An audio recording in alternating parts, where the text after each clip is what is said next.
6-8 sotuvlik katta hovli so'raganlar bormidi? Nazarbek harakat mahallasida $135,000 ga 6 sotuv, 10 ta xonali katta uchastka sotilyapti. Atrofini qaranglar, hammasi qaddi baland, chiroyli uchastkalar qatorida. Nazarbek mostidan 4 kilometr kirib kelganimizda Fayzi mahallada joylashgan. Darvozaxonasini qaranglar, bemalol 5 ta mashina sig'adi. Hovlisiga bemalol tapchali qo'yib foydalansanglar bo'ladi. Oldi taraflari navis qilib yopilgan. Past tarafida katta огородlar, mevali daraxtlar ekilgan.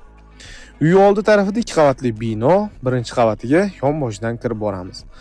Zal orqali yana 2 ta xonaga kirsak bo'ladi. Bu tarafda 2 ta bolalar uchun chiroyli sharoit qilingan xonalar. Remotlarini qaranglar, juda ham chiroyli holatda. O'zi juda fayzli xonadon ekan. Mashina o'zi bitta oila yashasa bo'ladi. Gaz turbalari, suv turbalarini tortib qo'yishgan ekan. Ikkinchi qavatda ham 5 ta xonasi bor.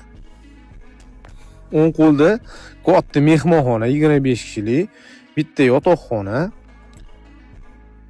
keyin yana bitta katta mehmonxonani ko'ramiz. Deyarli foydalanmaymiz deyapti. Remotlarni qaranglar, yengidek turibdi. Zinadan to'g'ri ko'tarilganimizda yana 2 ta xona bor. Remotlar chiroyli holatda, ma'lum sabablarga ko'ra ko'rsata olmadik. Zinaning past tarafida bo'lsa kotelniy xona, bu tarafda zimniy garaj ekan, addiniy darvozalar qo'yilgan. Hovlining past tarafida bo'lsa oilaviy televizor ko'rib o'tirishga xonalar, choy ichishga xonalar qilingan ekan. Bu tarafda oilaviy o'tirishga birinchi xonamiz, remotlarni ko'ryapsizlar. O'ng tarafimizda bitta yotoqxona.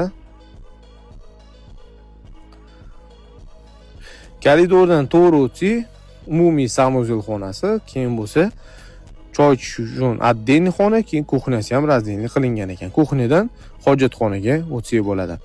Umumiy hisobda 135 ming so'rashyapti, kelishadigan joyi bor. Bunaqasi kam bo'ladi, aloqaga chiqib bemalol savdolashsanglar bo'ladi.